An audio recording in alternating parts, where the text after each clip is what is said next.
What's going on, you guys? Nick here with Nick Strength and Power, and the topic of today's video is going to be the review of the scorecards for the 2024 Arnold Classic now that the whole weekend is over. I think that these scorecards can tell us some really interesting stuff about this competition. So in this video, we're going to talk about both Classic Physique scorecards and the Men's Open Bodybuilding scorecards. But we're going to start with Classic Physique because I think that was the bigger, or really the only big upset of the weekend, and that was probably the most, I guess, surprising result of the Arnold weekend. Wesley Vissers, as you guys know by now, winning the Classic Physique Arnold Classic Championships, beating the incumbent favorite, Ramon Dino, who was last year's defending champion. Obviously, he's runner-up at the Olympia. Ramon is probably the biggest name in Classic Physique right behind Chris Bumstead. I think a lot of people were expecting him to win. And then we saw at prejudging, Wesley Vissers looked incredible, significantly improved. And unfortunately, these scorecards that were posted by the IFBB, they only show the final score, so you're going to see this is going to be different for Men's Open Bodybuilding because Men's Open has the breakdown of prejudging and then finals and then the total score. These ones just have the total score, but you can see it wasn't a unanimous decision for Wesley to win, so it was extremely close. And Wesley had a final score of 7, and Ramon had a final score of 8. So it was a 1-point decision between the two. And for anybody that doesn't know, I'll explain again that bodybuilding is like golf. The lowest score is the better score. So the closer you are to just number 1, the better you're doing. Because your score is reflective of the placing that the judges would have you. So, for instance, if there's 5 judges and they all have you in first, your score would be 5. And we're gonna see that later in the bodybuilding scorecard. But suffice to say, it was very close between Wesley and Ramon. But I do think Wesley deserved the win. He's improved significantly. Obviously, I think this is the best version of Wesley that we've probably ever seen. The other placings included Urs Kalsinski in 3rd. Breon Ainsley, who looked pretty disappointed with this placing, and that's understandable. Breon Ainsley wound up in 4th. In 5th place, you had Michael DeBoule. In 6th place, you had Damian Patrick. In 7th, Emmanuel Riccati. In 8th, you had Darren Farrell. And in 9th, you had Eric Brown Jr., 10th place, being Kendall Richmond. So let me know what you guys thought in the comments below about these Classic Physique scores, about the placings here. Like I said, I think it was an upset that Wesley won, but the comments that I've read so far haven't really been negative. I was kind of expecting a lot of pushback on this decision from the Brazilian fans, but it seems to be overwhelmingly positive towards Wesley winning, and not really controversial, just more of people saying, I'm surprised that he won, but he deserved it. And that kind of seems to be the sentiment on social media. But let me know what you guys think in the comments below. Personally, I think he deserved it, and I'm just super happy for him. I'm over the moon to see him finally get his due. And now Wesley becomes like the real wild card going into the Olympia. Because if you just left it at his last Olympia placing, which was 7th, we wouldn't really be talking about Wesley as being in, the top 3 mix for the 2024 Mr. Olympia. But now he just beat the runner-up at the Olympia. So on paper, he's really got to be in the conversation for top 3 at the Olympia. But let's move on to Men's Open Bodybuilding because I think there's some really interesting stuff in this scorecard. So these scorecards came out today, and we got some, it really gives you some additional information to how this went.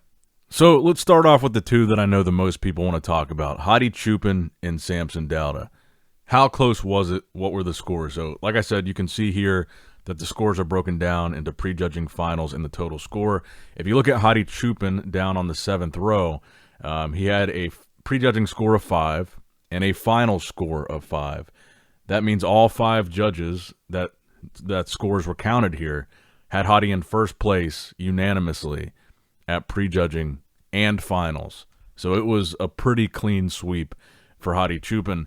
And that's kind of what I'm going to be doing another video later today. I've got a video that me and Hani recorded at like 4 a.m. last night. But that's kind of what me and Hani talked about in the prejudging recap, was we saw these comments and people saying it's like super close, it's neck and neck, it's going to be a 1-point decision. But if you look at Samson's score, which is right above Hadi's, Samson had a score of 10 at prejudging, and a score of 10 at finals, which means he had straight votes for second place at both prejudging and finals, 2 times 5 being 10. So 5 full points separating them at prejudging, 5 full points separating them at finals, total score of 20 to 10. This was not a 1-point decision, but 10 points. So I think this is kind of what everybody thought. Kind of the sentiment that I saw from a lot of people after prejudging was, Hadi really came in and nailed this thing. It was pretty clear as soon as we saw him at prejudging that he was better than the Olympia. His conditioning was better. He was harder from the back. He was a little bit bigger. And like I've said in a couple of the recap videos, I think his back looked a lot better than it looked at the Olympia. But again, I want to say I think Samson looked great, but it was just the version of Samson that we knew was not going to beat Hadi, because as good as Samson is, and he is really good, he's won the Arnold Classic, he's a top 3 Olympian, but what we kept saying going into this show is going to come down to conditioning. Samson is great, he's aesthetic, he's got a nice shape, structure, big stage presence, tall guy, 300 pounds, compared to Hadi, who's a little bit more compact, a little bit blockier, but in my opinion, Hadi is still pretty damn aesthetic in his own right. I mean, he pulls a really good vacuum pose. His waist looked significantly tighter here, and I think that's where I noticed the biggest difference between Samson and Hadi. When we talk about this coming down to conditioning, I think just look at the midsection. Hadi from every angle, whether it's straight on, from the side, either side, Hadi's midsection just so much more detailed, just deep etched abs, really small, really controlled, obliques, serratus, just dialed in. And Samson, while he didn't have a bad midsection, I think that's where you just noticed the biggest difference in conditioning, and then also from the back as well. But Hadi from the front compared to Samson from the front, when you talk about conditioning, I think it's a night and day difference. And the thing I notice about Samson a lot is he's got a great chest. He's got really, like Arnold-like almost, pecs. But with Samson, you just don't see these crazy deep striations in the chest. So one of Hadi's trademark poses, that most muscular that he does, where he's got these crazy striations in the chest, his conditioning looks crazy. Samson doesn't really have that. And so from the front, when you're doing these poses that really show off those deep striations in the chest and the feathering in the shoulders, Hadi really draws your attention with his conditioning. But that's what I think it came down to. It came down to conditioning, and Hadi just really, really brought it.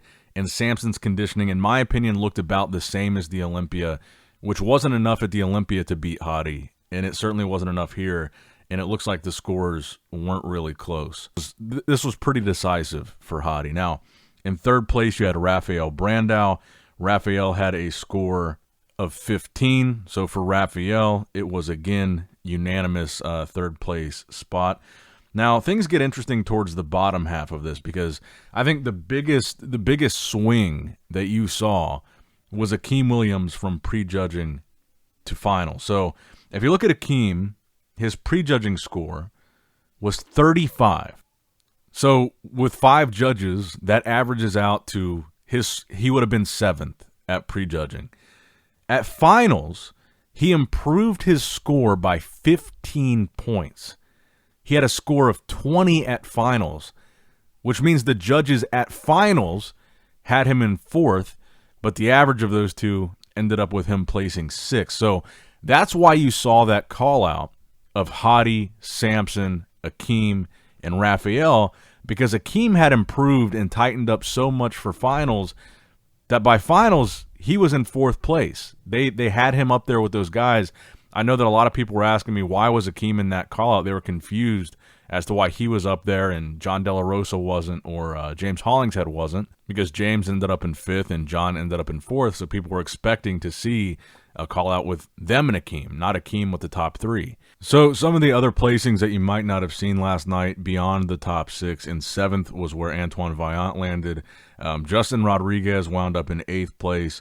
Horse MD, Marcelo De Angelis, who I met backstage, and he, by the way, he's just like the nicest guy ever. And he kept saying that, he was like, I promise next time I'm going to do better. I promise I'm going to be better. So he's like the nicest dude ever. So it was really cool to meet him. But he wound up in 9th place out of 10. And then in 10th place was Mohammed Shaban. Also worth mentioning here that Hadi Chupin won the Most Muscular Award, and Samson Dauda won the Best Poser Award. Jay Cutler also won the Lifetime Achievement Award. And as we mentioned last night, Arnold also made the announcement that for next year's Arnold Classic, the prize money will be increased to $500,000 for first place, which I think is a lot bigger story than it might seem. I think this is going to have like major shockwave implications across the entire pro league. And it opens the door for this conversation of the Olympia is obviously the most prestigious title in bodybuilding. It's got the most history. It's been around for the longest. It has the biggest names attached to it. And it is the show that made Arnold who he is. But in the modern era of bodybuilding, is there an argument to be made that the Arnold could become the new #1 show? Maybe not the most prestigious because it doesn't have the history that the Olympia does. But with prize money like this, what's stopping the Arnold lineup next year from being better than the Olympia? And this is probably a topic for another video, but remember, I mean, the Arnold got all this flack because they cut some of the female divisions, they cut 212, but they were doing this to try to build and promote bodybuilding on a bigger scale. And they're actually putting their money where their mouth is. They're doing exactly that. So yeah, they might have cut some divisions, but the divisions that they feel are like the pillars of the sport, of the industry, they're like really pumping those divisions. And at the end of the day, they're doing what bodybuilding fans want to see them do. They're getting these top bodybuilders paid. So yeah, while you might not get to see, women's physique or 212 or figure, you might actually see basically an Olympia lineup twice a year now with this type of prize money. I don't know who from the Olympia would not also want to do the Arnold if the Arnold is paying more. So because of these decisions, you might basically see the Olympia now twice a year in terms of the caliber of competition here. So let me know what you guys think in the comments down below. Make sure you like the video, subscribe to the channel if you have not already. Click that bell notification icon, all that good stuff. And as always, I love you guys. I appreciate you guys. Nick Strength and Power signing out. All right, guys, don't forget to click that like button and subscribe to this channel if you enjoy the content. Also, check out my Instagram at NickStrengthPower. My Facebook page, which is simply Nick Strength and Power. My secondary YouTube channel, Nick Strength and Vlogs, for vlogs and bonus content that you will not see on this channel. And consider subscribing to my third YouTube channel, Nick Strength and Pokemon, which is all things Pokemon and trading card games, completely unrelated to this channel. So if you're into that, give that one a look. And all links to merchandise and social media will be in the description box below. If you guys want a Nick Strength and Power t-shirt, that will be in the Shopify link below. Have a great day.